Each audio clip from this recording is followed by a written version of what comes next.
The store's automatic door opened, and there they were, hugging. She saw her and asked quietly, "Is she your ex?" He froze, white as a sheet, unable to speak. I looked her in the eyes and replied calmly, "No, I'm the current wife. But thank you for showing me who's going to be his next ex." Then I turned around and walked straight to the bank, blocking every card before he could even breathe. Don't miss the Chapter 9 ending. It will blow your soul. Hi, my beautiful family. Welcome back to your own family channel, Mr. Peter's Family. May the heavenly God surround every woman with a shield of strength so mighty that no worry, no pain, and no storm can break her spirit. May he fill her days with peace that calms the heart, wisdom that guides her steps, and a glow of dignity that nothing on earth can dim. Women are the quiet warriors of this world, the ones who love without limits, sacrifice without asking, and lift entire families with nothing but patience and grace. My precious family, cherish the women in your life with the deepest respect. Celebrate their courage, honor their hearts, and never forget that every blessing in a home begins with a woman's love. May God grant each of them health, joy, and a life covered in his gentlest mercies. If your heart is true, like the video. If your love is real, write, "I am with Mr. Peter." The contract folder felt heavy in Fila's hands, heavier than paper and ink had any right to feel. She'd secured the next core deal through sheer determination, countless sleepless nights and sacrifices that had carved pieces from her soul. Her grandmother's ruby necklace, the one that had survived 3 generations, passed from strong woman to strong woman, now belonged to a pawnshop owner who barely looked at her while counting cash with calloused fingers. Her Mercedes, the car she'd bought herself before the marriage turned into quicksand, sold to a teenager whose father paid in crisp hundreds that smelled like new money and her old freedom. Every piece of herself traded away to save Simon's failing company, to prove that their love meant fighting through impossible odds, to demonstrate that marriage was about sacrifice and endurance. The automatic doors of the luxury shopping complex whispered open with a pneumatic sigh, and time fractured into before and after. Simon stood beneath the crystal chandelier, its 1,000 glittering pieces casting fractured light across the marble floor, his arms wrapped around Isabella from accounting. Not a friendly hug, not a consolation embrace, not a professional gesture misread by distance. His hands splayed across her lower back with the familiarity of repeated practice, fingers pressing into fabric like they knew exactly where to rest, their bodies fitted together like puzzle pieces that had found each other in secret 1,000 times before Isabella's head rested on his chest, exactly where Fila's used to rest, back when she still believed his heartbeat meant something true, when the rhythm against her ear had felt like home instead of betrayal's percussion. The folder slipped an inch in her grip. The next core contract, 100 million in revenue, the salvation of everything she'd bled for, the proof that her strategy worked even when everyone doubted, suddenly weighed nothing at all. Isabella saw her first. Her eyes widened with the shock of someone caught mid-crime, and she whispered something against Simon's collar, her lips moving against the expensive fabric Fila had helped him select last month. He turned, and Fila watched every drop of blood drain from his face until he looked like a ghost wearing her husband's expensive suit, his skin taking on the grayish pallor of a man facing consequences he'd convinced himself would never arrive. The marble floor stretched between them like an ocean, like miles of impossible distance, like the actual space that had existed in their marriage, while Fila fooled herself into believing proximity meant intimacy. Shoppers flowed around the tableau, unaware they were witnessing the precise moment a woman's heart stopped believing in second chances, stopped making excuses, stopped translating his failures into her responsibilities.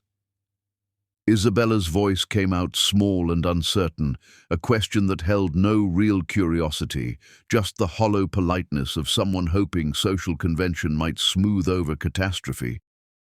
"Is she your ex?" Fila's response cut through the air with surgical precision, each word chosen for maximum clarity and minimum emotion. "No, I'm the current wife, but thank you for showing me who's going to be his next ex." She didn't wait for the shock to register fully on their faces, didn't give Simon the satisfaction of seeing tears or hearing accusations or witnessing the collapse she felt happening inside her chest cavity where her heart had apparently been storing up rage for years. She turned on her heel and walked toward the banking center on the third floor, her footsteps steady despite the earthquake happening inside her chest, despite her hands starting to tremble now that adrenaline was flooding her system. The banking representative looked up with a professional smile that faltered when she saw Fila's expression. Whatever her face showed, it was enough to make the representative straighten immediately, concern replacing practiced warmth. "I need to freeze every joint account under my name immediately, every credit card attached to my husband, everything." Her voice didn't shake, hands didn't tremble where the representative could see them. She'd spent the last 2 years holding herself together through impossible pressure. She could hold herself together through this too. She'd perfected the art of functioning while dying inside. 12 minutes later, every account was locked, every credit line suspended, every financial connection severed with the efficiency of someone who'd been preparing for this moment without consciously knowing it. The Nextcore contract, signed under her maiden name because she'd been rebuilding her professional reputation after Simon's failures had tarnished it, went into her personal safety deposit box alongside the only jewelry she hadn't sold, her mother's wedding band, which she now slid off her finger and placed in the cold metal drawer with hands that had finally started shaking. Simon's calls started before she reached the parking garage, 23 missed calls by the time she slid into her rental sedan, the cheap car that smelled like air freshener and strangers, so different from the Mercedes she'd sacrificed. She answered once, her voice calm as winter morning, cold as the truth that had just rearranged her entire understanding of the last 7 years. "The company you were about to lose? I just saved it. The wife who saved it? You just lost her." She dropped the phone out the window. It shattered against the highway asphalt, pieces scattering like the fragments of everything she'd believed about their marriage, about his love, about her worth in his eyes. The wind whipped through the open window and Fila realized she was smiling. Not from joy, not from satisfaction, from the savage relief of finally knowing the truth instead of drowning in suspicion and self-doubt and wondering if she was crazy for noticing all the small betrayals that preceded this enormous one. Her apartment, the small place she'd kept in her name alone, the refuge she'd never mentioned to Simon because some part of her had always known to keep an exit route, waited in the quiet neighborhood across town. She'd paid the rent through her separate account, the one he didn't know existed, the one she'd fed with freelance work done at midnight after he'd fallen asleep, insurance she'd bought without admitting to herself why she needed insurance against her own marriage. Inside, she locked the door and slid down against it, the contract folder still clutched against her chest like armor that hadn't quite protected her heart. The sobs came then, wrenching and ugly, the kind of crying that leaves you hollow afterward, that empties you out completely. She cried for the woman who'd sold her grandmother's necklace, believing it would save their future. Cried for the wife who'd worked 18-hour days thinking her sacrifice proved love. Cried for every moment she'd chosen to trust him when her instincts had whispered warnings she'd been too devoted to hear, too committed to acknowledge. When the tears stopped, Fila stood and walked to the bathroom mirror. Her eyes were swollen, mascara tracked down her cheeks in ugly streaks, but beneath the wreckage she saw something she hadn't seen in years. Herself, not Simon's wife. Not the woman breaking herself in half to hold his world together, just Fila Kumalo, the brilliant strategist who'd been buried under someone else's needs for far too long. She washed her face with cold water that shocked her skin into numbness, scrubbed away the makeup and the tears and the last remnants of the woman who'd walked into that shopping complex believing her marriage was solid. Then she opened her laptop. The Nexcore contract was hers. Every clause, every negotiation, every innovative solution that had won them over bore her fingerprints, her vision, her expertise. Simon had been the salesman who smiled in meetings, who charmed executives with surface-level understanding. She'd been the architect who actually built what was promised, who delivered beyond expectations. Her phone, the new one she'd activated on the drive home, buzzed with an email from her attorney, the one she'd quietly retained 3 weeks ago when she'd first suspected Simon's late nights weren't about deadlines. The message was brief. Received your documentation. Everything is ready when you are. Phila hit reply and typed 3 words. I'm ready now. Outside her window, the city lights flickered on as dusk settled into darkness. Somewhere across town, Simon was probably panicking, discovering that his access to everything had been severed, that the foundation of his entire professional existence had walked out of his life in the time it took for automatic doors to open and close. She didn't feel guilty, didn't feel vindictive. She felt awake. The contract folder sat on her desk, and Phila opened it one more time, reading through the terms she'd negotiated with brilliance he'd never possessed. This wasn't his second chance. This was her first one, the first opportunity to build something that belonged entirely to her, untainted by his mediocrity and betrayal. Her reflection in the darkened window showed a woman standing taller than she had in years. The automatic doors had opened on the truth. Now every other door was hers to walk through alone. Chapter 2. Surgical Extraction. The movers arrived at dawn, their truck idling in the driveway like a getaway vehicle, exhaust creating ghostly clouds in the cold morning air. Phila had orchestrated this with the precision of a military operation, every item catalogued during sleepless nights, every belonging sorted into hers and his with clinical detachment.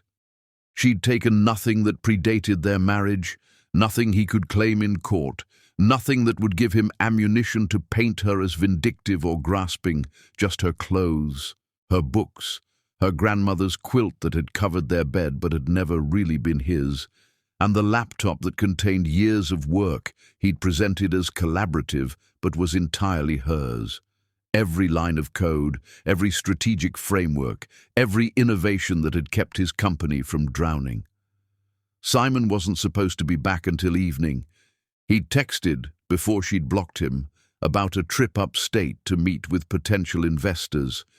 She knew now it was probably Isabella's family reunion, another weekend of playing pretend, while Phila drowned in spreadsheets and strategy, another 48 hours of him building a parallel life she'd been too exhausted to notice. But plans shifted like sand, and Simon's car pulled up just as the movers were loading the last boxes into the truck's cavernous interior. He stumbled out, still wearing yesterday's shirt with wrinkles that suggested he'd slept in it, hair uncombed and sticking up at odd angles, eyes wild with panic and sleeplessness. "Phila, wait, just wait. We can talk about this." She didn't pause, didn't acknowledge him, just kept directing the movers with calm efficiency. The head mover glanced between them, clearly accustomed to domestic drama accompanying his work, his face carefully neutral. "Everything you invested I'll pay back," Simon continued, his voice climbing desperately, cracking on certain syllables. "Every penny. The necklace money, the car, everything. Just don't do this, please." Phila finally turned to face him. "You can't pay back what you never valued." A sedan pulled up behind the moving truck, sleek and professional. Her attorney stepped out, briefcase in hand, expression professionally neutral, but eyes sharp with understanding. Simon's face shifted from desperate to defeated as he recognized what her presence meant. as he understood this wasn't impulsive rage, but calculated exit. "Mr. Harmer," the attorney said smoothly, voice carrying the authority of someone used to controlling difficult situations. "My client wishes to clarify some business matters. The Nexcore contract was negotiated and secured entirely through Ms. Kumalo's professional relationships and expertise. All documentation supporting this has been compiled. Any attempt to claim ownership will be met with comprehensive legal response." Simon's mouth opened, closed, opened again, like a fish drowning in air. "The company is half yours, Fila. We built it together." "You're right that it's half mine," she replied evenly, her voice steady, despite the rage simmering beneath her composure. "Which is why I'm taking my half and leaving you with yours.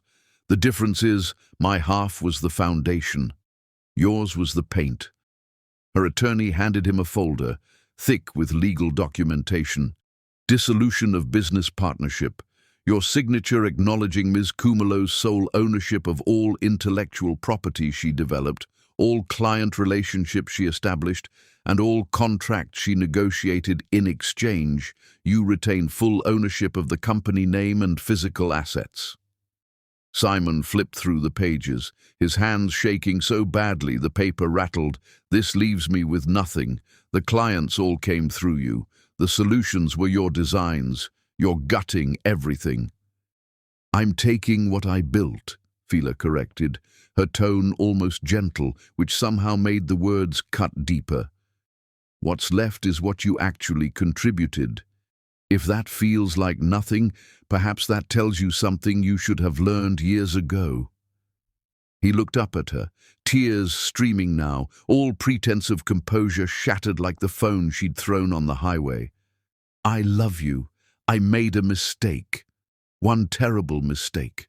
Don't throw away 7 years over one mistake." "It wasn't one mistake, Simon. It was 1,000 small betrayals that culminated in me seeing you hold another woman the way you promised to hold only me." Her voice remained steady, almost gentle, which somehow made the words cut deeper. "But even that wasn't the real betrayal. The real betrayal was you spending 7 years taking credit for my work, while I convinced myself that partnership meant making you look good, that love meant hiding my light so you wouldn't feel dim by comparison."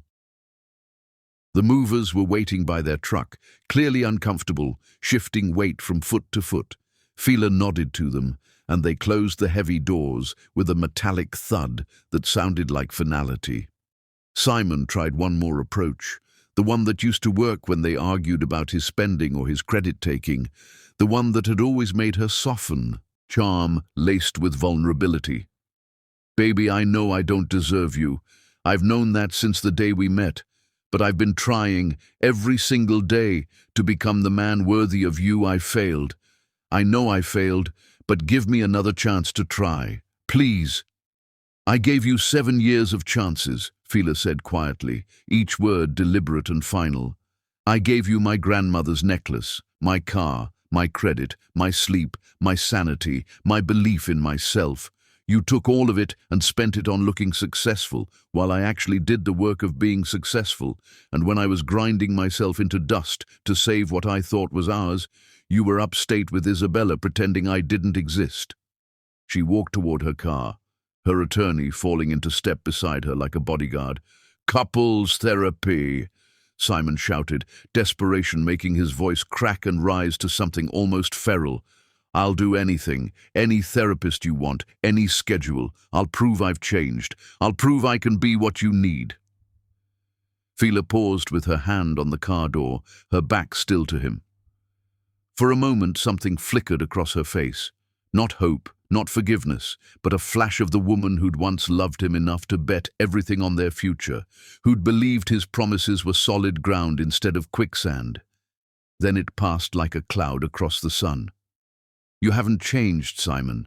You've just run out of options. There's a difference." She looked back at him over her shoulder. "You don't want to change. You want the consequences to disappear." The car door closed with a final click that echoed in the morning air.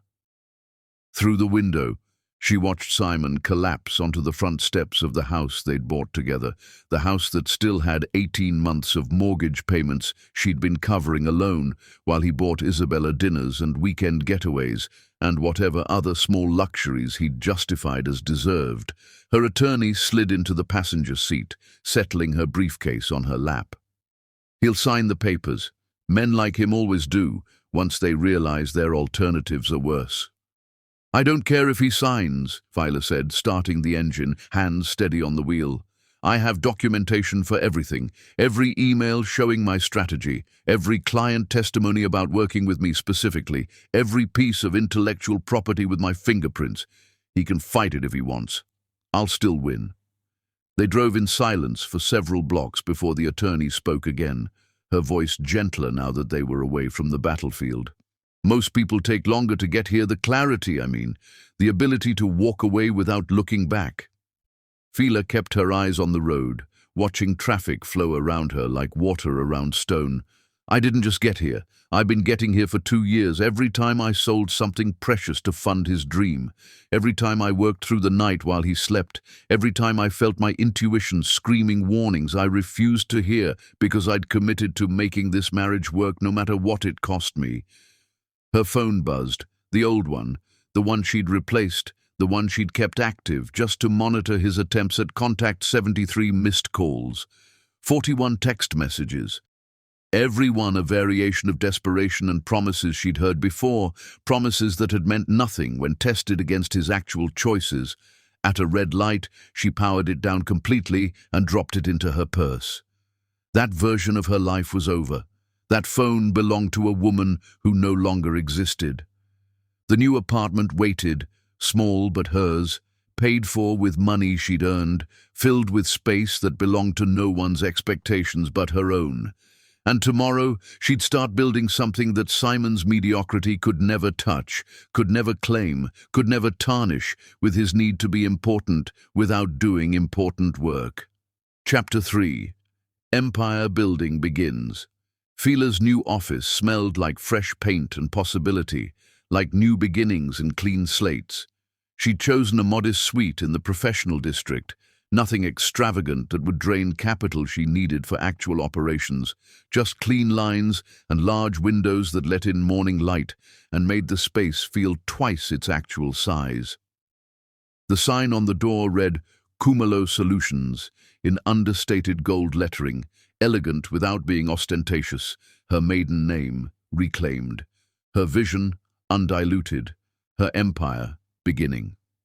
The next core contract became her anchor, her proof of concept, her validation that she could deliver excellence without Simon's name attached to it. They'd been thrilled to work directly with her, the actual strategist behind the proposals Simon had presented as joint efforts, while contributing nothing but his ability to smile convincingly in boardrooms. During their first official meeting without him, the Nextcore CEO had been remarkably candid, leaning back in his chair with visible relief. We always knew the brilliance came from you, Ms. Cumulo. Your ex-husband was very good at PowerPoint presentations.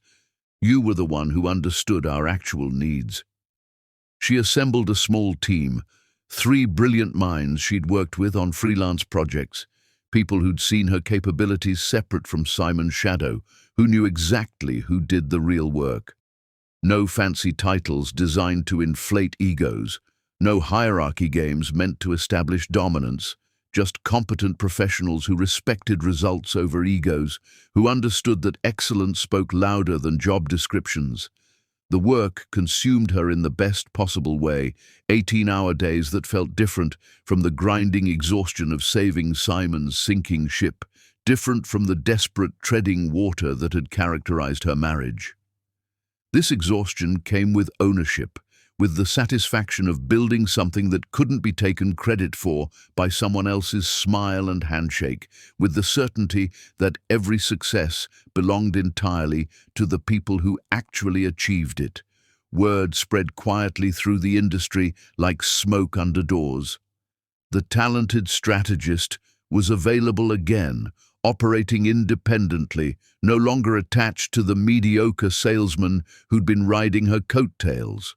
Companies that had contracted with Harmer Consulting specifically for projects Fila had led began reaching out, asking diplomatic questions about her availability, carefully avoiding direct criticism of Simon while making their preferences abundantly clear.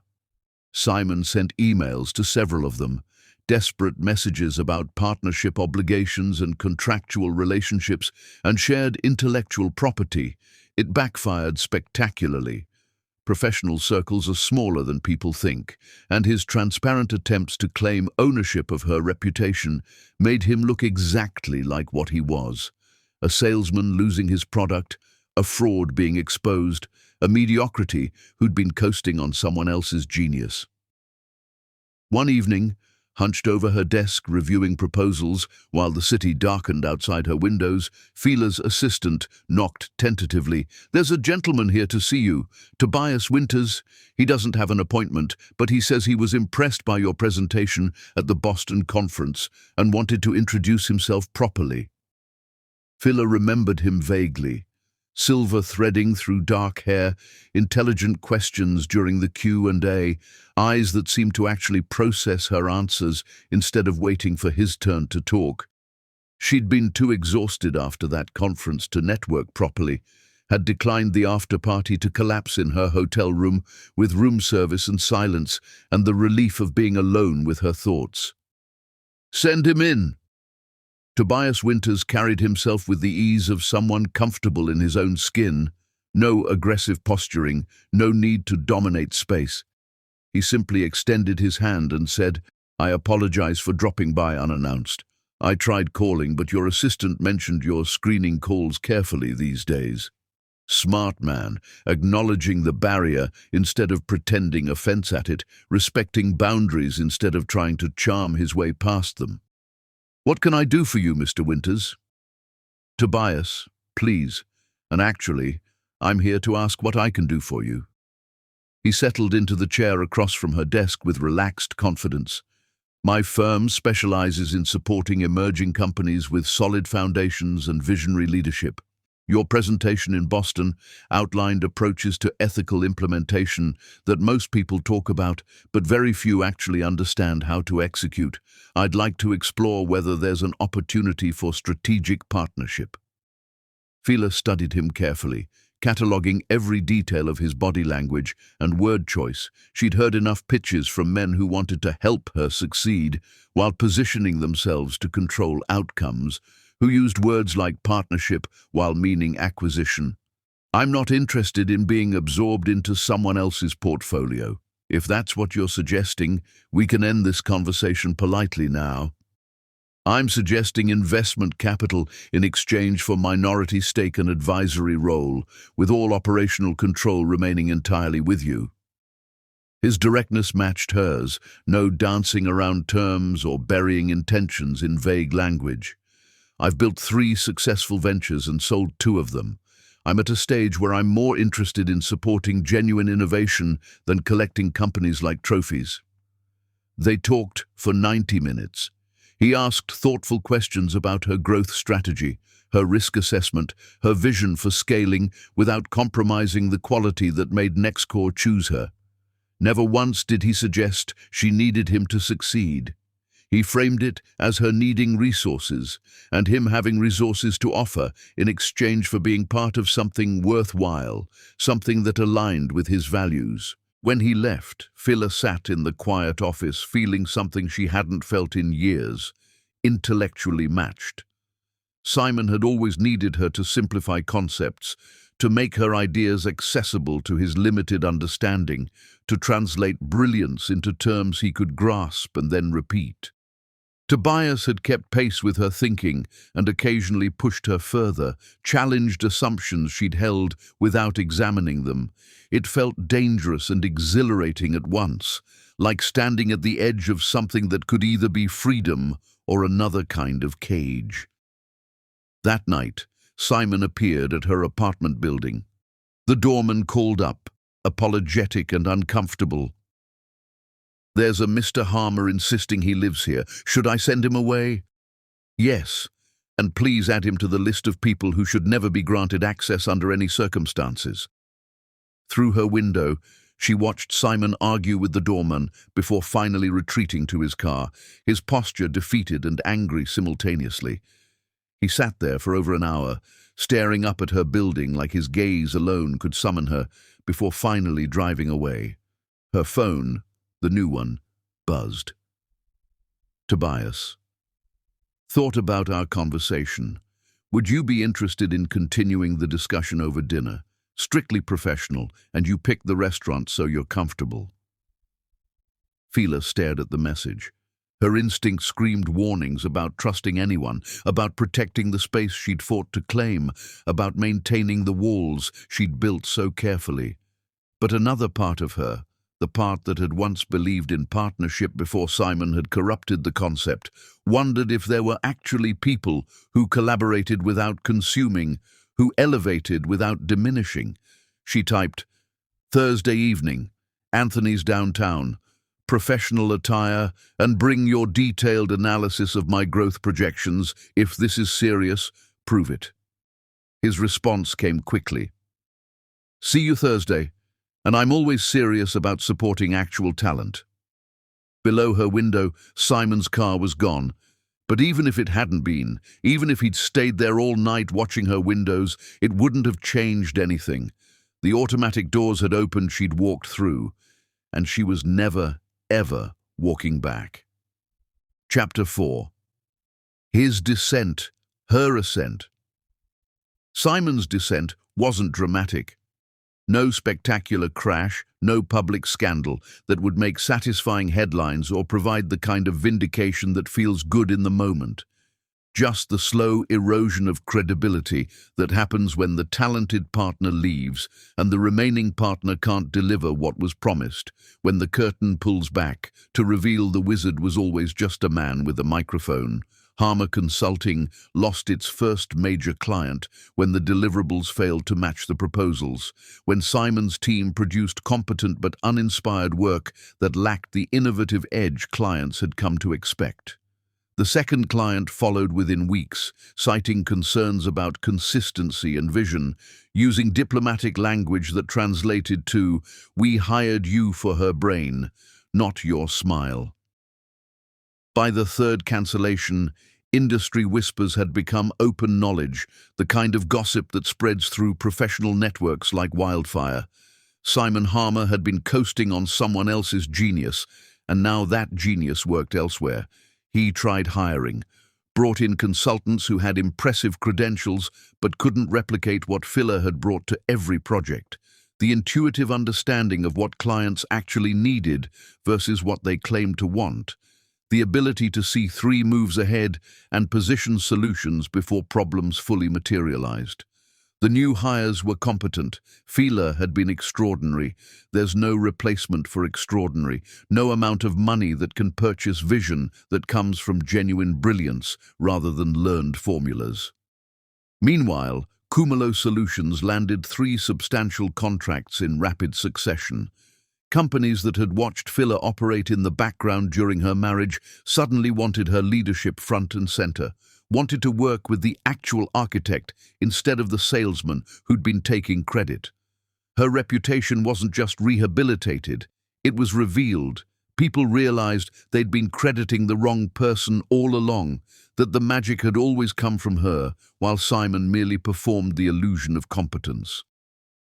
The 4th contract came with a challenge. They needed someone who could navigate complex implementation across multiple departments with different priorities and competing agendas. Fila delivered a proposal so comprehensive, so elegantly solving problems they hadn't even articulated yet, that the CEO called her directly to express his admiration, to ask if she'd be interested in consulting on other projects beyond their initial scope. That CEO happened to be Tobias's former business partner, a connection that felt either like remarkable coincidence or like the universe conspiring towards something. Their professional dinners had become regular occurrences, scheduled weekly now. Tobias reviewed her projections with the thorough attention of someone genuinely invested in her success, not someone positioning to take control. He challenged assumptions, offered perspectives shaped by his own failures and victories, and never once tried to redirect her vision to match his comfort zone or his understanding of how things should work. After their fifth dinner, as they left the restaurant into evening air that smelled like rain approaching, he said casually, "I'm divorced. Has been final for 3 years. Thought you should know that my interest in your company is genuinely about your company, but my interest in these dinners is becoming about more than business strategy." Phila stopped walking. "I'm not ready for that conversation." "I know, which is why I'm mentioning it now, so you're not wondering about my motivations, so you don't have to waste energy trying to decode whether I'm being professional or personal. Take whatever time you need. I'm patient." His honesty felt like cold water after years of Simon's manipulations, years of decoding hidden meanings, and trying to translate what was actually happening beneath the surface of his words. She appreciated it and feared it in equal measure. Simon discovered their dinners through the same industry whispers that had broadcast his declining reputation. He showed up at her office building during lunch, disheveled in a way that suggested he'd been awake for days, his shirt wrinkled and his eyes bloodshot with exhaustion or tears, or both. Security called up. Phila came down herself, met him in the lobby where cameras and witnesses ensured safety, where the public nature of the space would prevent the kind of scene he might attempt in private.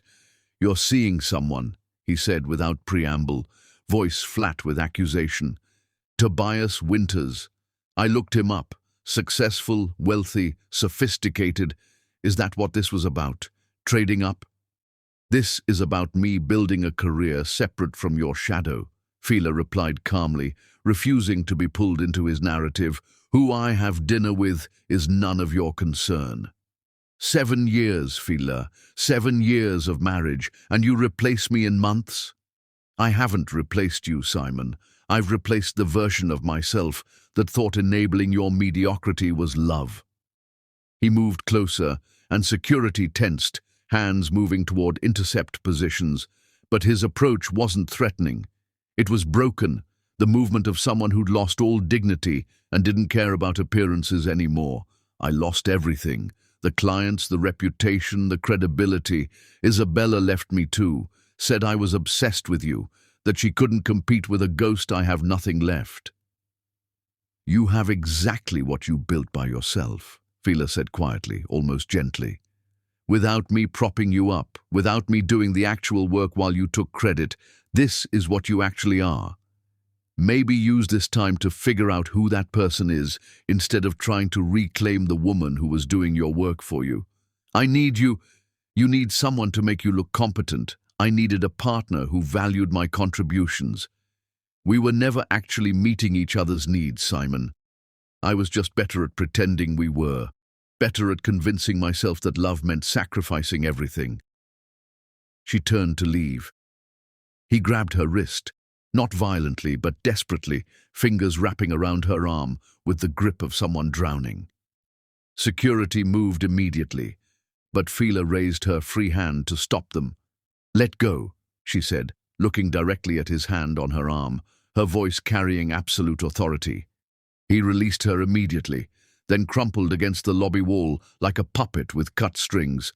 "I'll spend the rest of my life proving I've changed. I'll become the man worthy of you. Just tell me there's a chance, any chance at all." Phila looked at him with something that might have been pity if it weren't so exhausted, if it weren't filtered through years of disappointment and betrayal. "The man worthy of me would never have needed me to sacrifice everything to make him look successful. He would have celebrated my achievements instead of presenting them as his own. He would have been faithful when I was selling my grandmother's jewelry to save his company.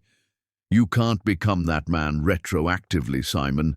The chance died the moment those automatic doors opened, and I saw who you actually were." She walked to the elevator, pressed the button, and didn't look back as the doors closed, as the small space carried her away from him. In her office, she stood at the window watching the street below. Simon emerged from the building, stood on the sidewalk for a long moment, looking up at the tower like he could see her through steel and glass and all the walls she'd built, then walked away with the posture of someone who'd finally understood that some doors, once closed, have no keys. Her phone buzzed. Tobias. Still on for tomorrow's strategy session. I have thoughts about your expansion timeline that you're either going to love or argue with passionately. Fila smiled despite herself, despite the confrontation still making her hands shake slightly. Arguing with someone who understood her language, who challenged her without undermining her, who made her think harder instead of smaller, that was what collaboration actually looked like. She typed back, "Bring your arguments, I'll bring mine, may the best logic win." Outside, the afternoon sun cast long shadows across the city. Somewhere in those shadows, Simon was driving back to an empty house filled with furniture Fila had chosen and debts she'd tried to prevent. She felt no satisfaction in his suffering. She felt the quiet power of knowing his suffering wasn't her responsibility anymore. Chapter 5. The Dinner of Consequences. The restaurant Simon chose was deliberate in its significance, the same place he'd proposed 7 years ago, the corner table where he'd promised her forever while sliding a ring across white tablecloth, where she'd said yes, believing his promises were foundation instead of performance. Fila agreed to meet him there, not from sentimentality, but from strategy. Let him see what he'd lost, in the exact place he'd convinced her to trust him. Let him sit with the ghost of who they'd been and recognize everything he'd destroyed. She arrived deliberately late, letting him sit with anticipation and anxiety, letting him rehearse whatever speech he'd prepared. When she entered wearing a burgundy dress she'd purchased for herself the previous week, confidence radiating from her posture and stride, she watched something break behind his eyes. This wasn't the exhausted woman who'd sold her car to make his payroll. This was someone who'd remembered what she looked like when she wasn't carrying someone else's failures, when she wasn't diminishing herself to make him feel adequate. Simon stood awkwardly, uncertain whether to attempt a kiss on her cheek, his body language screaming confusion about protocols for meeting the wife he'd betrayed. Fila settled that question by sliding directly into her chair, maintaining professional distance, treating this like a business meeting because that's all it was. "Thank you for agreeing to this," he began, hands clasped on the table like a penitent in confession, like someone performing humility. "I have an hour," she replied, checking her watch with deliberate significance, establishing boundaries immediately. "Make it count." He'd prepared a speech. She could see it in the way his eyes moved, referencing mental notes he'd rehearsed in mirrors, probably workshopped with his therapist, to maximize emotional impact. "I've been in therapy, intensive sessions, 3 times weekly. Dr. Brennan specializes in narcissistic patterns and accountability work. I'm confronting behaviors I didn't even recognize as harmful, seeing how I manipulated and controlled and took credit without acknowledging the harm." Fila sipped her water, expression neutral, giving him nothing. "The affair with Isabella, it wasn't about her. It was about me running from inadequacy. Every time you succeeded, every time your brilliance became undeniable, I felt smaller. Instead of celebrating you, I tried to diminish your achievements so I wouldn't have to face my own mediocrity. Isabella was just validation that I could still attract someone, that I still had value separate from your shadow. So you cheated because my competence threatened your ego," Fila summarized flatly, reducing his therapeutic language to its essential truth. "That's your explanation." "It's not an excuse. It's the truth I'm finally confronting." He leaned forward, earnest desperation in every line of his face, in the tension around his mouth. "I'm selling the house, downsizing to an apartment I can actually afford. I've taken a job, not consulting, just steady project management work that's within my actual capabilities. I'm building a life based on what I can genuinely offer, not inflated promises I need someone else to fulfill." The waiter appeared. Fila ordered grilled salmon and salad. Simon asked for the same, though she doubted he'd taste anything, doubted he had any appetite beyond the desperation to convince her of his transformation. "I'm impressed," she said, when the waiter retreated, her tone carefully neutral. "Genuinely. Personal growth is difficult work, and it sounds like you're engaging with it sincerely." Hope flickered across his features like a match in darkness. "But none of that changes what happened," she continued, extinguishing that hope with factual precision. "None of your therapy sessions rewind time to give me back my grandmother's necklace. Your accountability doesn't restore the 2 years I spent grinding myself into exhaustion while you were texting Isabella during my late-night work sessions. Your recognition of narcissistic patterns doesn't erase 7 years of you accepting credit for my ideas without ever publicly acknowledging where the brilliance actually originated. I know I can't fix the past. You can't even properly apologize for it, Simon. You just explained why you did what you did. Like understanding your motivations somehow mitigates the harm. Like if I understand the psychology behind your betrayal, I should forgive it. That's still narcissism. You're making your growth journey about how it affects you, not about the wreckage you left in my life." His jaw tightened. She watched him cycle through responses, defensiveness rising, then being suppressed by whatever his therapist had taught him about accountability, about not making excuses. "You're right," he finally said, and the admission seemed to cost him something. "I'm sorry. Not sorry I got caught. Not sorry it ended badly for me. Sorry that I hurt you. Sorry that I took your sacrifices for granted. Sorry that I betrayed you when you deserved absolute loyalty. Sorry that I stole credit for your work and convinced myself I'd earned the recognition. Just sorry. For all of it." Fila studied him across the table, noting the weight loss, the dark circles, the tremor in his hands. The apology was probably as genuine as he was capable of delivering. It still changed nothing, meant nothing, repaired nothing.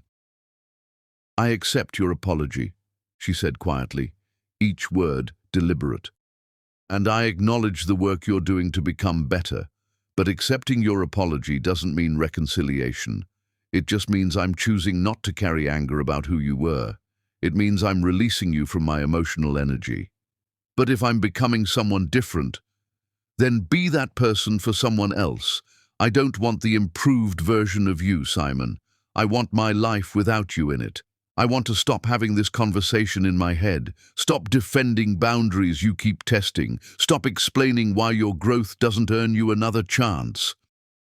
Desperation cracked through his practiced composure like ice breaking. "The business is collapsing. I've lost almost everything. Doesn't that prove I've learned how much I need you?" "It proves you were dependent on me.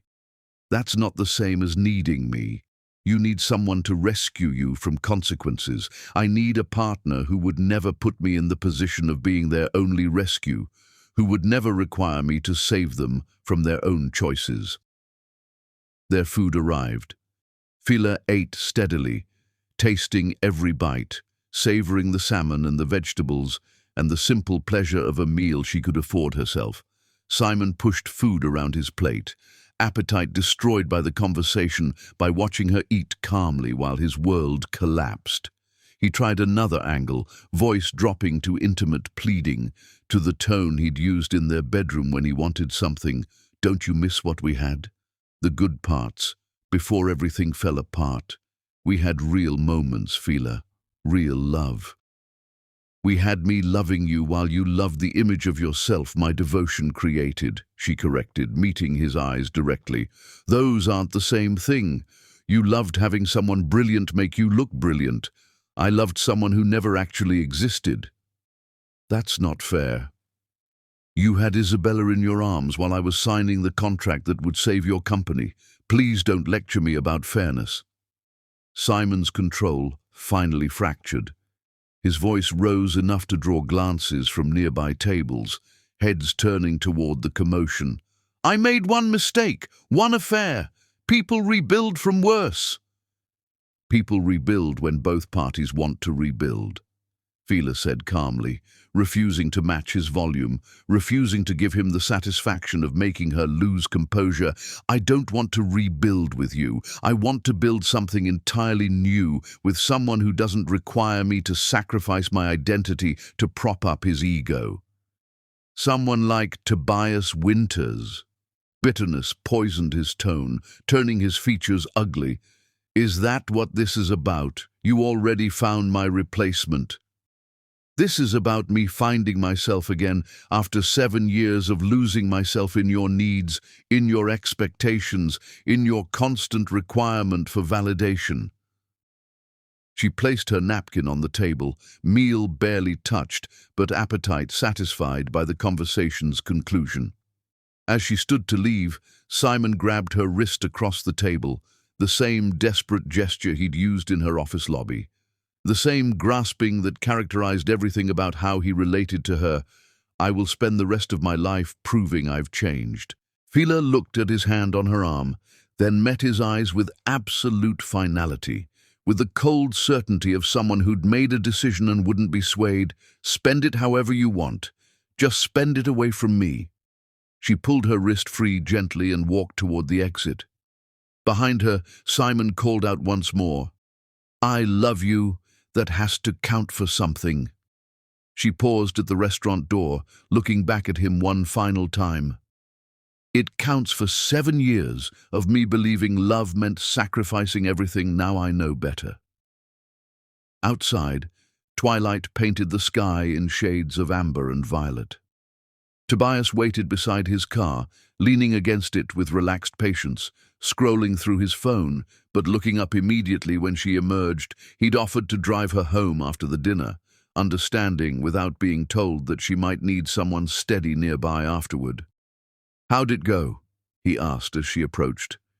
He apologized. He's in therapy. He's downsizing his life. He's genuinely trying to improve. But none of that earns him another chance at destroying me. None of it rewinds time. None of it makes me want him back. Tobias opened the passenger door. Good. Would have been worried about your judgment if you'd said otherwise. As they drove through the city streets, Fila watched Simon through the restaurant window. He sat alone at the table, shoulders collapsed inward, staring at her abandoned meal like it contained answers instead of salmon going cold. She felt no triumph, no satisfaction, just the quiet relief of having said everything that needed saying and meaning every word. Tobias glanced at her. You hungry? Looked like you barely touched dinner. Starving, actually. Thai place near your apartment makes incredible curry.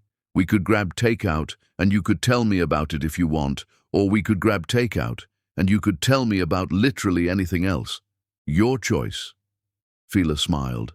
The first genuine smile she'd managed all evening. Curry sounds perfect. And maybe we talk about your expansion thoughts for my company. Something productive instead of dwelling on what's already dead. Deal. Through the rearview mirror, the restaurant faded into distance. Fila didn't look back, didn't waste energy wondering if Simon was still sitting there or if he'd left. The dinner of consequences had served its purpose. Simon knew where he stood now, firmly in her past, with no path forward, with no amount of therapy or transformation that would change her decision, and that knowledge felt like the final door, closing on a chapter she was ready to stop rereading. Chapter 6. Parallel Universes. Simon's campaign of redemption became increasingly desperate and increasingly public, a performance designed for an audience that wasn't watching. He started a personal blog titled Rebuilding After Betrayal, where he documented his therapy sessions in vague emotional terms, never naming Fila, but writing with enough identifying details that anyone in their professional circles knew exactly who the brilliant partner I betrayed referred to. Each post accumulated comments praising his vulnerability and courage, which he screenshot and somehow made sure circulated through mutual connections, evidence he was trying to frame as proof of his transformation. Flowers arrived at Fila's office every Monday morning without fail, a ritual of attempted atonement. Different arrangements each week, always expensive, always accompanied by handwritten cards quoting poetry about second chances and redemption and the patience required to earn back trust. Her assistant asked once if she should stop accepting them, if turning them away at delivery might send a clearer message. Fila instructed her to donate every bouquet to the hospital 3 blocks away, where patients might actually appreciate them, where beauty might serve someone who wasn't using it as manipulation. Every Friday, a letter appeared in her mailbox, handwritten on expensive stationery that probably cost more than he could afford. Each one outlined specific changes Simon was making. Boundaries he'd established with female colleagues, financial transparency practices he'd implemented, ways he was learning to celebrate others' successes without feeling threatened. The letters were well written, emotionally intelligent, probably workshopped with his therapist to maximize impact while maintaining plausible deniability about harassment. Fila read the first 3, then started recycling them unopened. His growth journey wasn't her concern anymore. His transformation wasn't her responsibility to witness or validate. While Simon performed his redemption for an invisible audience, Fila actually transformed, actually built something, actually became the person she'd always had potential to be. Cumulo Solutions expanded into a second office in Chicago, a clean, modern space that reflected her aesthetic and values. She hired carefully, prioritizing talent that had been overlooked by traditional systems, women returning to work after raising families, immigrants whose credentials weren't respected despite their brilliance, younger professionals who had vision but lacked connections. She built a culture of actual collaboration, where ideas mattered more than who voiced them, where credit went to those who earned it, where success was measured by results rather than performance of importance. The next core contract led to referrals. Those referrals led to reputation. That reputation led to opportunities that would never have been possible under Simon's leadership, because he'd always played it safe, always chosen the path that made him look good over the path that achieved actual excellence. Fila understood how to take calculated risks that paid off exponentially, how to see possibilities others missed. She traveled to conferences now, presenting under her own name, about implementation strategies and ethical frameworks, speaking to packed rooms about topics she'd mastered through years of actual practice. People listened intently, leaned forward in their seats, asked sophisticated questions that demonstrated they understood the depth of what she was sharing. They sought her out afterward for deeper conversations, for consulting opportunities, for partnerships built on mutual respect. It felt surreal and entirely natural at once. This was who she'd always been, just finally visible without Simon's mediocrity blocking the light. Tobias became a constant presence, though never intrusive, never demanding. He understood the difference between being available and being demanding, between showing up and taking over. They had dinner regularly, sometimes discussing business expansion strategies, sometimes debating philosophy or literature, or whether the restaurant's dessert menu was ambitiously creative or pretentiously ridiculous. The conversations flowed with easy intelligence, with the comfort of 2 minds that operated at similar speeds. During one such dinner, Tobias mentioned his divorce with the same casual honesty he approached everything. No performance or seeking sympathy. She told me I was married to my work more than to her. She was right. I was building an empire, but forgetting to build a life. Took me 2 years of therapy to understand that success without partnership feels hollow, but partnership shouldn't require someone to make themselves smaller. That's remarkably self-aware, Fila observed, appreciating his ability to own his failures without drowning in them. That's remarkably expensive therapy, he corrected with a slight smile. But worth it. I'd rather be alone and honest than coupled and performing someone I'm not. Their conversations flowed with the ease of intellectual equals, of people who genuinely enjoyed each other's company. He challenged her thinking without dismissing it, appreciated her expertise without fetishizing it, made her laugh without trying too hard, and crucially, never once pressured her about where their relationship was heading, content to let it develop at whatever pace felt natural. After one late dinner, walking to their cars through the parking garage that echoed with their footsteps, Tobias said casually, "I'm falling in love with you. Have been for months. But I need you to know. I don't need you to say it back. I just needed to be honest." Fila stopped walking, her breath catching in her throat. That's not a casual thing to say. I know, which is why I waited until I was certain, until I'd examined it from every angle to make sure this was real and not just attraction or admiration. He met her eyes steadily, no flinching from vulnerability. "You're rebuilding your entire life. I'm not trying to insert myself into that process or rush anything. Just wanted you to know where I stand, so you're never wondering or guessing." His transparency felt revolutionary after 7 years of Simon's manipulations and hidden agendas, 7 years of trying to decode what was actually happening beneath surface conversations. She kissed him, not desperately, not as a declaration of forever, but as an acknowledgement of something real growing between them, something built on honesty instead of need, on admiration instead of dependency. When they pulled apart, Tobias said quietly, "We can go as slow as you need. I appreciate that, because I'm still figuring out who I am, separate from who I was in that marriage." "Then keep figuring it out. I'll be here when you're ready for more." The following week, Fila returned from a successful client presentation to find a package on her desk. Inside was a check for $47,000 and a note in Simon's handwriting. "Partial repayment for everything you invested in me. I know money can't fix what I broke, but it's all I have left to offer." Her assistant stood in the doorway, uncertainty written across her face. "What do you want me to do with it?" Fila stared at the check. It represented the cash value of her grandmother's necklace, her car, various liquidated assets she'd poured into his failing company. It wasn't close to repayment for the emotional toll, for the years of her life spent propping up his mediocrity, but it was probably everything he actually had after selling the house and downsizing. "Set up a scholarship fund," she said finally, decision crystallizing as she spoke. "For young women in technical fields who show exceptional promise but lack financial resources, deposit this as the founding contribution." Should we tell him? No. What I do with his guilt isn't his business anymore. The scholarship fund launched quietly. Fila named it after her grandmother, the woman whose ruby necklace had bought her final months of believing in Simon's promises.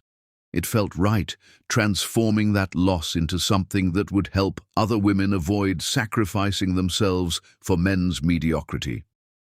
Simon's weekly letters continued arriving like clockwork. Fila's recycling bin filled with unopened envelopes, each one testament to his refusal to accept her silence as answer. His blog posts grew more maudlin, more clearly fishing for her attention through performative vulnerability, through crafting himself as the tragic figure, learning too late what he'd lost. His flowers kept being donated, kept brightening hospital rooms instead of manipulating her. And through it all, Fila kept building, kept expanding, kept becoming more fully herself than she'd ever been when half her energy went toward propping up someone else's ego. One evening, reviewing quarterly projections with her core team, Fila realized she'd stopped thinking about Simon entirely. Unless forced to, by his intrusions, he'd become irrelevant. Not through active effort to forget him, but through the simple fact that her present was too compelling to waste mental space on her past. That night, she met Tobias for dinner. He had an idea about expanding into consulting for non-profits, bringing her ethical implementation frameworks to organizations that couldn't typically afford high-level strategic support. They talked for 3 hours, ideas building on ideas, excitement generating momentum, both contributing equally to a vision that belonged to neither individually but to them collectively. Walking to her car afterward, Tobias took her hand, a simple gesture that felt monumental in its ease, in its lack of demand or pressure. "This is what partnership looks like," Fila said aloud, the realization landing with quiet power. "What do you mean?" "You just spent 3 hours helping me develop an idea that doesn't benefit you at all. You were genuinely excited about my vision without needing to insert yourself into it or take credit for it." "Well, yeah," Tobias said simply, like it was the most obvious thing in the world. "Your success doesn't diminish mine. That's kind of the whole point of partnership, multiplying instead of dividing." Simon had never understood that, probably still didn't, even with all his therapy. But Fila finally did, and that understanding was worth more than any apology he could craft. Chapter 7. The harassment escalates. The conference in Houston should have been routine, just another speaking engagement in the calendar that had filled up rapidly as her reputation solidified. Fila was presenting a keynote about inclusive implementation strategies, the kind of presentation she could deliver in her sleep now, though she never did. She prepared meticulously for each audience, tailored examples, coordinated with event organizers about timing and logistics and what specific challenges their industry faced. What she hadn't coordinated was Simon's attendance. He appeared during the networking reception the evening before her presentation, moving through the crowd with the determination of someone on a mission, his eyes scanning faces until they locked on hers. Fila saw him before he reached her, that familiar face now gaunt from stress and sleepless nights, wearing a suit that hung slightly too loose on his diminished frame, looking like a man who'd stopped eating properly.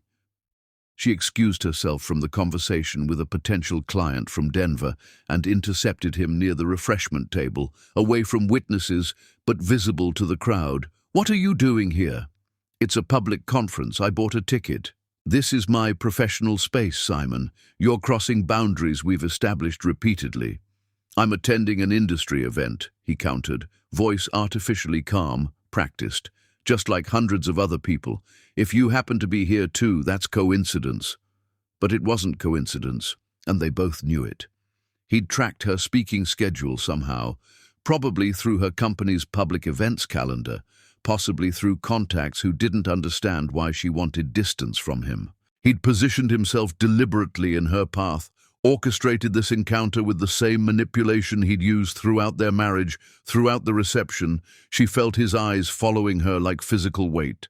Every conversation she had, every networking connection she made, conducted under his watchful observation, his presence contaminating space she'd carefully built separate from him. It felt violating in a way his letters and flowers hadn't. This invasion of physical space, this refusal to respect the boundaries she'd tried to establish. Her presentation the next morning went flawlessly, despite her awareness that he sat in the 4th row, taking notes like an attentive student studying material he'd somehow missed the first time, like he was cataloguing her brilliance now that it was no longer available for him to exploit. When she finished to enthusiastic applause, Simon was first on his feet for the standing ovation, his clapping deliberate and prolonged, a performance of support that made her skin crawl. During the Q&A session, his hand shot up immediately. The moderator called on him before Fila could indicate she wouldn't accept his question, before she could signal that his participation wasn't welcome. "You mentioned the importance of acknowledging all contributors to successful projects," Simon said, voice carrying through the conference hall with calculated projection. "How do you recommend handling situations where previous collaborative partnerships dissolved, but the methodologies developed during that partnership continue informing current work?" The question was calculated, designed to force her acknowledgement of their shared history in front of hundreds of witnesses, to create a narrative where he'd contributed to her current success. Fila saw the trap clearly, saw exactly what he was trying to accomplish. I recommend transparency about influence while maintaining clarity about authorship, she replied evenly, meeting his eyes directly. Methodologies evolve through many influences, but the person implementing and refining them owns that evolution. Previous contexts inform present work without dictating it. Credit belongs to those who do the actual work, not those who were merely present. She moved to the next question without acknowledging Simon further, without giving him the engagement he was seeking. After the conference, hotel security informed her that Simon had attempted to book a room on her floor, claiming they were traveling together, that they had reconciled. They denied the request based on her previous instructions to flag his name, to prevent exactly this kind of manipulation. Tobias, who'd flown out to Houston as much for moral support as for business meetings he'd scheduled with contacts in the area, listened to the security report with increasing concern, his jaw tightening. "This isn't healthy persistence anymore," he said carefully, trying not to overstep, but unable to hide his worry. "This is obsession." "I know," Fila admitted, exhaustion settling into her bones like sediment. "He's escalating because the letters and flowers aren't getting response. He's trying different tactics, testing different boundaries to see what might work. What do you want to do about it?" She appreciated that he asked instead of dictated, that he treated this as her decision to make, her boundaries to enforce. "I want to make it legally clear that further contact is harassment, that there are consequences beyond my personal refusal." Her attorney drafted a comprehensive cease and desist letter, backed by documentation of the flowers, the letters, the blog posts that violated her privacy by sharing identifying details of their relationship, the conference attendance that constituted stalking behavior. The legal language was precise, professional, and unambiguous. Any further direct or indirect contact would result in restraining order proceedings. Simon's response came through his own attorney, a letter that managed to be both defensive and pleading, that tried to reframe harassment as persistent love. "Mr. Harmer requests one final opportunity for couples therapy. He believes marriage counseling could provide structured space for reconciliation attempts." Fila's response was equally formal and significantly shorter. "Ms. Kumalo declines all reconciliation attempts. The marriage is irretrievably dissolved. Further contact will be met with legal action." For 2 weeks, silence. Blessed, beautiful silence.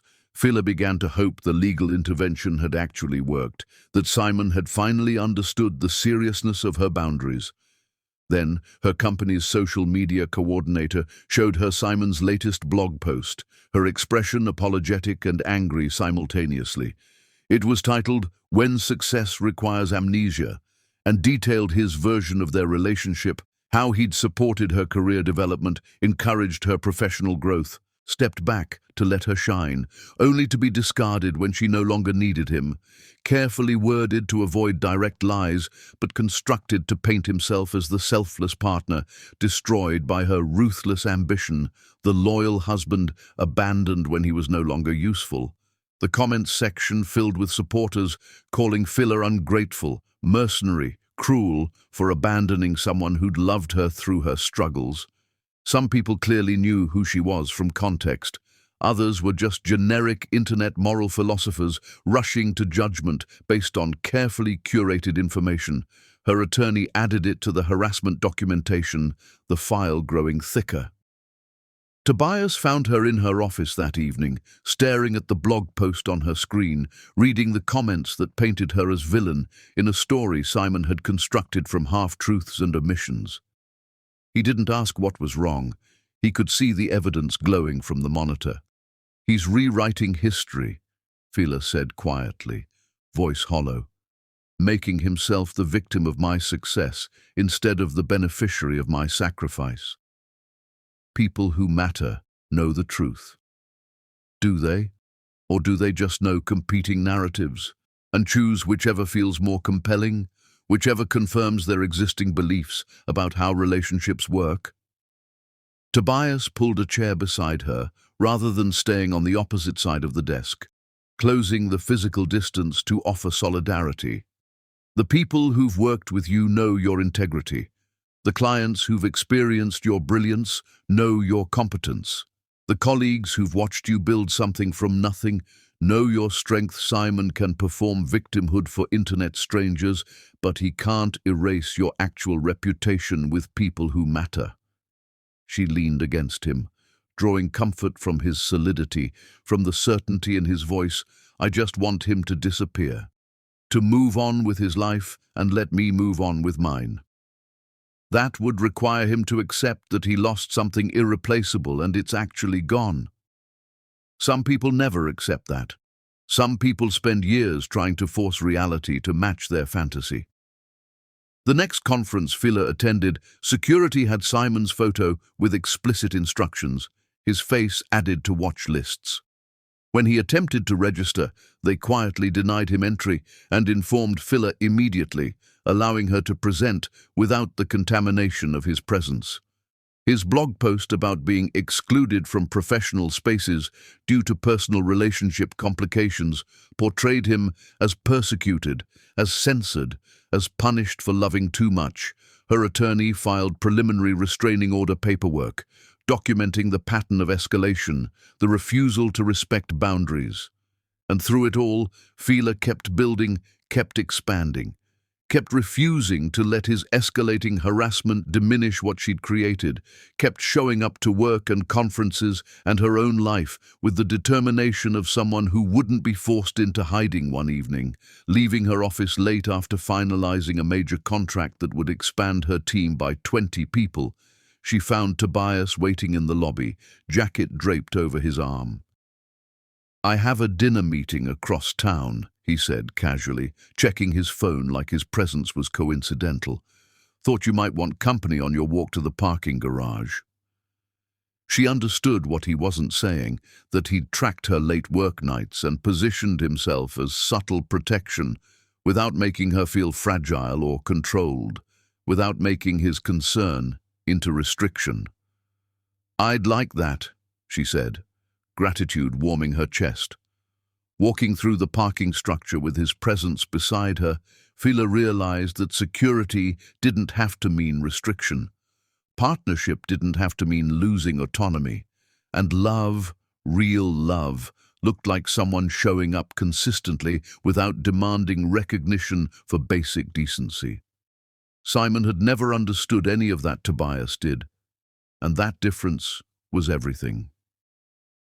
Chapter 8. Love Without Conditions. The coastal vineyard stretched across rolling hills like something from a painting, grapevines heavy with late summer fruit, catching golden afternoon light that turned everything amber and magical. Phila and Tobias had driven up for the weekend, ostensibly to meet with the vineyard owner about potential consulting work on their expansion strategy, but really just to breathe air that didn't smell like city exhaust and obligations, to exist somewhere that felt removed from the constant pressure of building and protecting and defending. They walked between the rows, soil warm beneath their feet, conversation meandering through topics with the ease of people completely comfortable in each other's presence, no need to fill silence or perform interest. They discussed everything and nothing. Philosophy, recent books they'd read, whether the vineyard's terroir actually affected taste or if wine culture was elaborate placebo effect. Tobias stopped at a vista point overlooking the valley, the view stretching for miles. I need to tell you something, and I need you to just listen until I'm finished. Can you do that? Phila nodded, heart suddenly accelerating despite the peaceful surroundings, despite the warmth of sun on her shoulders. I love you, he began, and she noticed he wasn't nervous, just intentional, choosing each word with care, treating this declaration like the serious commitment it was. I love your intelligence, the way you dismantle complex problems and rebuild them into elegant solutions. I love your integrity, how you refuse to compromise your principles even when it would be easier, even when it would be profitable. I love your strength, the way you rebuilt yourself after someone tried to convince you their failures were your responsibility. I love how you laugh at terrible puns and how you get competitive about meaningless games and how you remember tiny details people mention in passing. He paused, making sure she was actually hearing him, not just waiting for her turn to speak. I want to build a life with you. Not because I need you to complete me. I'm already complete. Not because I want to fix you. You're not broken. Not because I have some fantasy about saving you. You saved yourself spectacularly. I want to share life with you because being with you makes everything richer, food tastes better, ideas develop further, silence feels comfortable, success means more when I get to tell you about it. Problems feel manageable when we tackle them together. The vineyard breeze carried the scent of grapes and earth and possibility warm against her skin. I'm asking you to marry me, Tobias continued, pulling a small box from his pocket with the confidence of someone who'd thought this through completely. But I'm asking because I want to be your partner in all things, not because I need you to validate my existence. If you say no, I'll be disappointed, but I'll survive, because I was whole before I met you. If you say yes, I promise to spend every day remembering that you're whole too, that you don't need me, you choose me, and that's the whole point. Fila took the box, opened it to reveal a simple platinum band with a single stone. Elegant without being ostentatious, beautiful without demanding attention, expensive without being wasteful. Simon proposed with a speech about how I completed him, she said quietly, turning the box in her hands. How he couldn't imagine life without me. How I made him a better man. Every sentence was about what I did for him, how I served his needs, how my existence functioned to improve his. That's not partnership. That's parasitism. I know that now. She looked at the ring, then at Tobias, at his patient expression, waiting for her actual response. You're asking because you want to share success, not because you need someone to create it for you. Exactly. They walked further into the vineyard, Fila turning the ring box in her hands, Tobias giving her space to process without pressuring for immediate answer, without making his question into demand. I spent 7 years believing love meant sacrifice, she finally said, voicing thoughts she'd been processing for months. That partnership required making myself smaller so someone else could feel bigger. That devotion was measured by how much of myself I was willing to erase. And now? Now I know that real partnership is multiplication, not division. Two people bringing their full selves and creating something that honors both. She slipped the ring onto her finger. It fit perfectly, like it had been made specifically for her hand. Yes, I'll marry you. Because you see me completely and love me anyway. Because you challenge me without crushing me. Because partnership with you feels like expansion, not contraction. Tobias kissed her then, gentle and certain. The kind of kiss that promises without demanding, that celebrates without possessing. The engagement announcement appeared in a profile piece about Tobias's investment firm partnering with Cumulo Solutions on an innovative initiative around ethical frameworks in emerging markets. The article mentioned the personal relationship almost as an afterthought. Both parties were private about personal matters, the journalist noted, preferring to let their professional accomplishments speak for themselves. Simon saw it online. Through a mutual friend who still maintained awkward connections to both parties, despite knowing the full history, he sent a message. I just want her to be happy. If she's happy, I can finally let go. The mutual friend, uncomfortable with being messenger and regretting maintaining the connection, forwarded it to Fila with apologies for the intrusion. Fila's response was brief and final. He let go the day he chose Isabella. I've been happy for a long time. He just wasn't paying attention. She asked the mutual friend to make clear this was the last communication she'd accept through intermediaries. Any further contact would be documented as harassment and added to legal proceedings. Then she deleted the message thread and returned her attention to wedding planning, to the joyful work of creating a celebration that honored both her and Tobias. Unlike her first wedding, which had been Simon's vision executed with her labor, traditional and expensive, and designed to impress his family and colleagues, this celebration would be intimate and meaningful. A ceremony that honored both families' traditions, held at the vineyard where Tobias proposed, focused on actual partnership rather than performing relationship success for audiences who didn't matter. During a venue tour with the event coordinator, a pleasant woman with efficient warmth, she mentioned casually, "We had another inquiry about your date from someone named Simon Harmer. We told him the date was booked, but he was quite persistent about confirming it was your wedding." Fila's smile didn't falter, though something cold settled in her stomach, though the intrusion felt like violation. That man doesn't get to attend the life he tried to destroy. The coordinator nodded professionally, making notes. "We've added his name and photo to our security protocols. He won't get past the entrance." Tobias, standing beside her reviewing catering options, squeezed her hand gently. "You okay?" "I'm better than okay. I'm protected by people who actually respect my boundaries." They selected menu options that blended both their preferences, confirmed timing that worked for family traveling from different states, discussed music preferences that reflected them both. Every choice felt collaborative, neither person dominating decisions, both contributing preferences that got synthesized into something reflecting them both.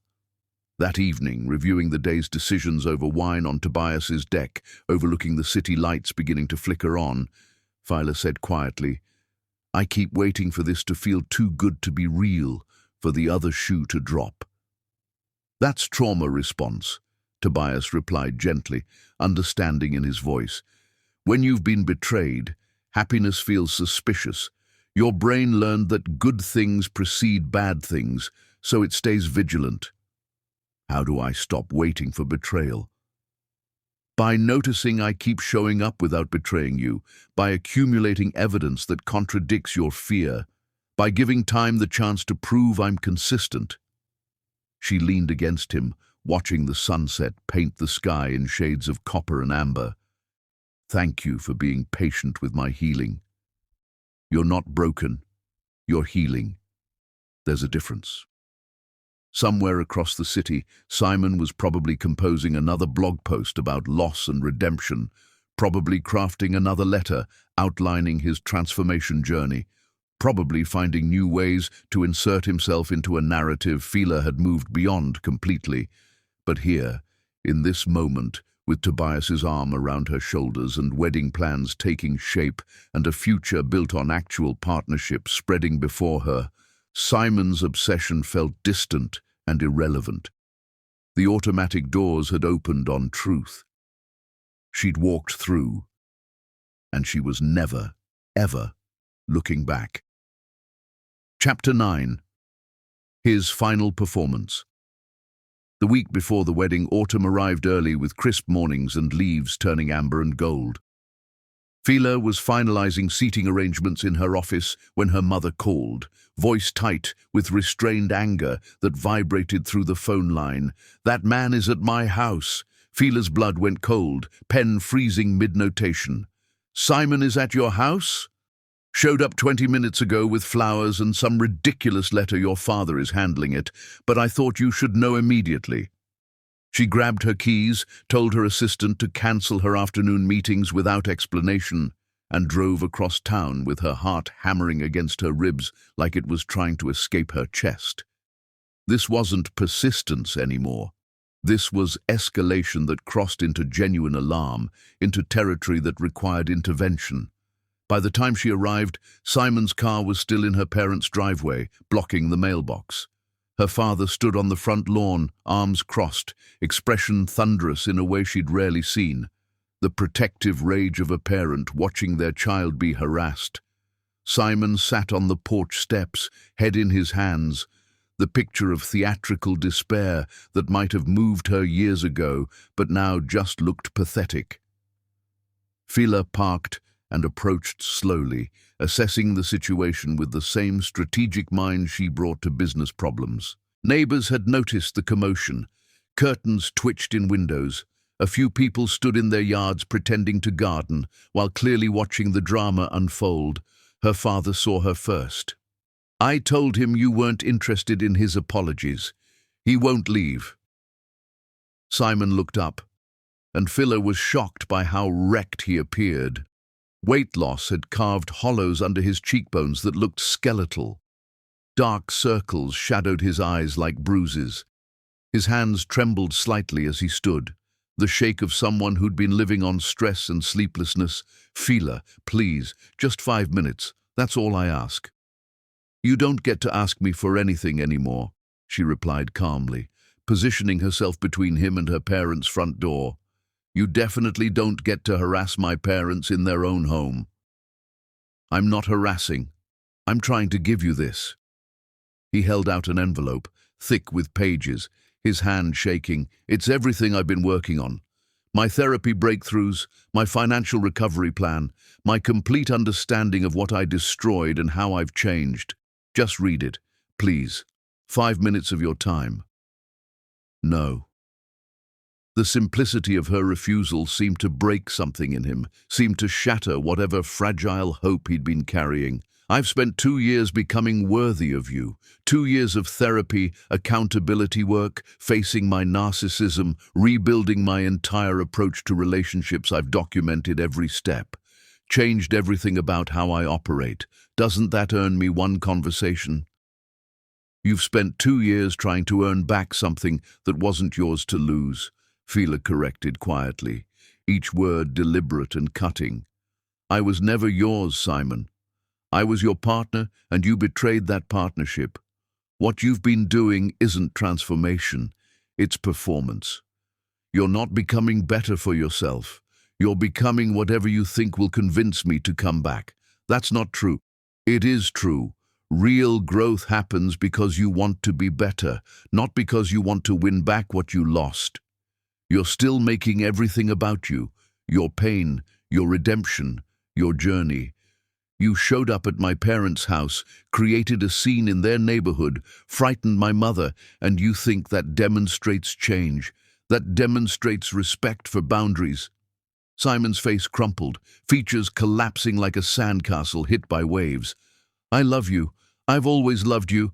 I made one terrible mistake." "You made 1,000 mistakes," Fila interrupted, voice rising slightly despite her intention to stay calm, despite wanting to maintain composure. "You took credit for my work for 7 years. You spent my sacrifices like they were your entitlement. You cheated when I was selling my grandmother's jewelry to save your company. Isabella wasn't one mistake. She was the moment I could no longer ignore what you'd been all along. A user, a taker, someone who saw my brilliance as resource to exploit rather than partner to celebrate." Tears streamed down his face now, ugly crying that made him look even more pathetic, and part of Fila felt the old impulse to comfort him, to make his pain smaller. She crushed that impulse deliberately, recognizing it as the same pattern that had kept her trapped for years. "I've changed," he sobbed, the words breaking apart. "I'm not the man who hurt you." "Good. Then go be that man somewhere else. Build a life based on who you've become instead of obsessing over who you lost. Find someone who gets to experience your growth without carrying the scars from your previous failures. But leave me alone. Stop showing up places I exist. Stop writing about our relationship online. Stop sending flowers and letters and performing transformation like it earns you access to my life. You're marrying him, Tobias. I've seen the announcements." "Yes, I'm marrying someone who respects me, who celebrates my success instead of resenting it, who would never dream of taking credit for my work or betraying me when I'm vulnerable, someone who's actually my partner instead of my dependent." Simon stood abruptly, and Phila's father stepped closer, protective instinct activated, body language making clear he'd physically intervene if necessary. But Simon just swayed slightly, looking defeated rather than threatening, looking like a man who'd finally run out of strategies. "I lost everything," he said, voice hollow and broken. "My company failed. My reputation is ruined. My career is mediocre project management work that bores me. I have nothing." "You have what you built by yourself," Phila said with finality, with the cold certainty of someone stating facts, "without me doing the actual work while you took the credit. This is who you are when you're not standing on my shoulders, when you're not exploiting my talent to make yourself look competent." "But I love you. You love the idea of not being the villain in your own narrative. That's different from loving me. You love avoiding consequences. You love rewriting history so you look like the victim instead of the betrayer." She turned to walk back to her car. Simon called after her, desperation shredding his voice into something almost feral. "I'll spend the rest of my life proving I've changed." Phila stopped, looked back one final time, memorizing his face so she could remember this moment when her resolve ever wavered. "I spent 7 years proving I loved you by sacrificing everything. I'm done proving anything to you, and you should be done proving anything to me. We're finished, Simon, not because you haven't changed enough, but because I've changed completely. The woman who would take you back doesn't exist anymore. I killed her to survive you." She got in her car and drove away without looking in the rearview mirror, hands steady on the wheel despite adrenaline making her heart race. Her father called an hour later to report that Simon had finally left after sitting on their porch for another 40 minutes, staring at the street like he was waiting for her to change her mind and return. He'd left the envelope of documentation, which her father had immediately disposed of without reading, had thrown in the trash with yesterday's newspapers. Phila's attorney documented the incident, added it to the growing file of harassment evidence that was becoming disturbingly thick, and began formal restraining order proceedings that would create legal consequences for further contact. That evening, Tobias found her on the terrace of their shared home. They'd moved in together months ago, combining households with the ease of people who'd thoughtfully considered compatibility rather than rushing into cohabitation for symbolic reasons. "Your mom called me," he said gently, settling into the chair beside her. "Told me what happened. How are you holding up?" "I'm tired," Phila admitted, exhaustion in every syllable. "Tired of his obsession, tired of being the object of his redemption fantasy. Tired of existing in his narrative instead of just living my own life. The restraining order should help. It should have never gotten this far. He should have respected my first no, my 10th no, my 100th no. But he doesn't hear no, he hears try harder. He hears I haven't found the right strategy yet."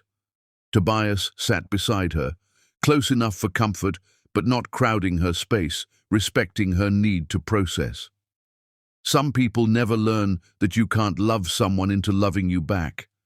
That persistence becomes harassment when the other person has clearly declined. He's stuck in a fantasy where his suffering earns him redemption. While I'm just trying to plan a wedding and build a company and live a life that has nothing to do with him. Which you're doing beautifully." They sat in comfortable silence as the evening darkened around them. Inside, wedding invitations waited to be mailed. Invitations Simon would never receive, to a celebration he'd never attend, honoring a partnership he'd never understood how to create. The next day, security protocols at Phila's office were updated with Simon's photo and explicit instructions. The vineyard received the same information, with additional details about the restraining order in progress, with instructions to call police immediately if he appeared. And slowly, finally, His presence began to fade from her daily awareness. The blog posts stopped updating. The last entry dated weeks in the past. The letters stopped arriving. Fridays coming and going without envelopes in her mailbox.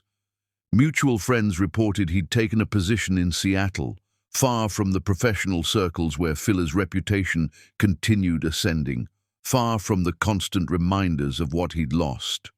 On her wedding day, Phila's phone had 0 calls from him, 0 texts. The silence felt like the actual ending.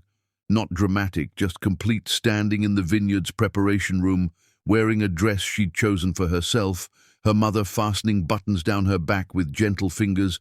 Phila realized she'd stopped thinking about Simon entirely. Unless someone brought him up, he'd become irrelevant, not through forgiveness or closure, but through the simple fact that her present was too extraordinary to waste mental space on her past. "Ready?" her mother asked softly.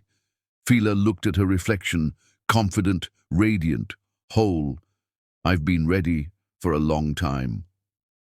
Outside, Tobias waited at the altar, not to complete her, but to celebrate her, not to rescue her, but to partner with her, not because she needed him, but because they chose each other, and that choice, made from wholeness rather than wounds, made all the difference.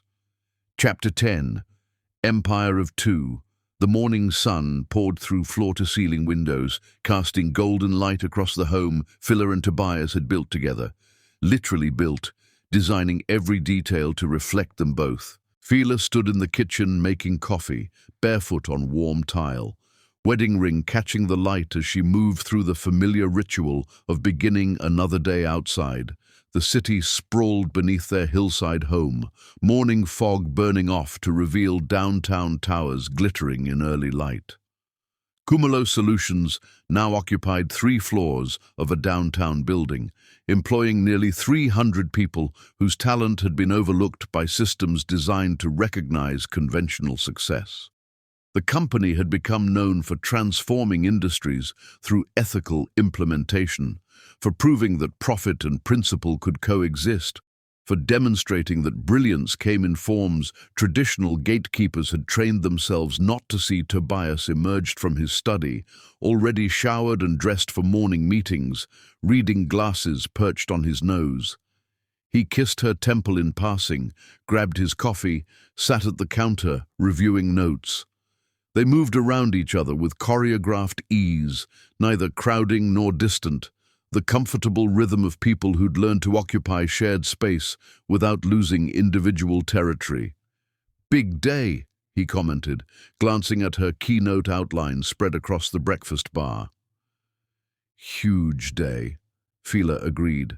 The Women in Technology Summit was her platform to announce something she'd been building quietly for months, a $50 million fund for female entrepreneurs who'd been told their vision wasn't worth investment, who'd watched men with half their competence receive 3 times the funding. She'd been one of those women once, pitching ideas while Simon took credit.